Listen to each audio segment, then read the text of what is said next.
at the same time, be comfortable with the fact that you are an introverted person. Don't try to be something that you're not.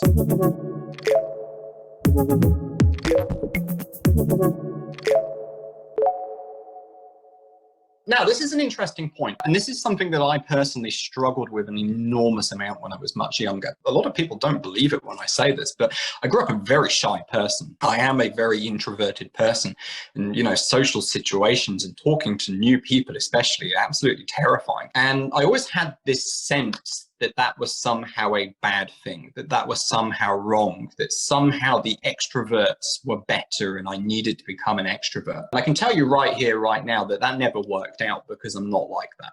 I'm just not that kind of person. I think first and foremost, it's about becoming comfortable with yourself, knowing that it's okay to be an introvert. If the whole world was this kind of like, rah, rah, rah, yeah, everything's positive, everything's amazing, I'm going to get out there and I'm going to talk to everybody all the time, I've got no fear kind of people, the world would be boring. That said, I will go out to the pub by myself and have a beer. Sometimes I'll sit there by myself and just not talk to anybody and just drink it and then leave.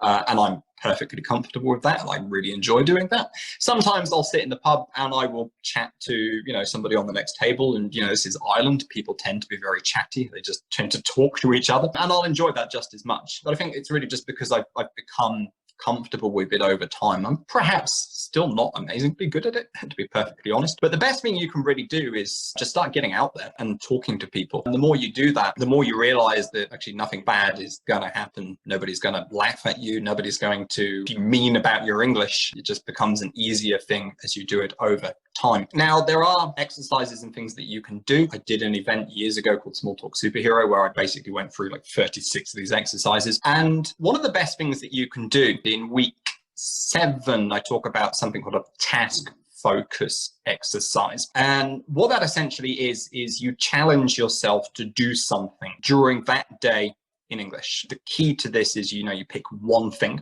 And you're going to challenge yourself to do that. Now, this can be to use a certain piece of language, and that's an excellent way to help you really memorize and learn that stuff. But you can also do it with conversational skill and technique, because what you've got to understand is the skill of conversation, it's not just about your English. Conversation is a skill. As you know, us introverted people tend to struggle with that more than the extroverts among us. But what you can do is you can challenge yourself to do certain things. Today's challenge is going to be start a conversation with a complete stranger. And all you're going to do is start a conversation with a complete stranger. It doesn't matter if you talk to them for 10 minutes. It doesn't matter if all you say is, nice weather we got today. Yeah, it's pretty nice, mate. That could be the entire conversation, and that's absolutely fine. But by challenging yourself to do these things, what you're then doing is you're constantly searching for situations, and it's going to force you to step out of your comfort zone as well. And there are a lot of different things you can do, but the basic principle of it is do more of it, get out there, talk to people, but at the same time, be comfortable with the fact that you are an introverted person. Don't try to be something that you're not. Retain your personality and be happy with that, because it's a brilliant thing. And, all of our personalities are, nothing is ever better than anything else. It's just different. But go out there and do these things. And it can be as simple as go to a cafe, have a cup of coffee, and make a comment about the weather with somebody, and then not say anything else and leave. And the more you do that, a little bit at a time, your confidence will build, and it becomes easier and easier. It really is one of those things that you get good at what you do. And so the more you do it, the more you get good at it. Really is the key there, I think. And these task-focused little challenges that we can set ourselves can just help to give us a structure to make that easier to do. Does that all make sense?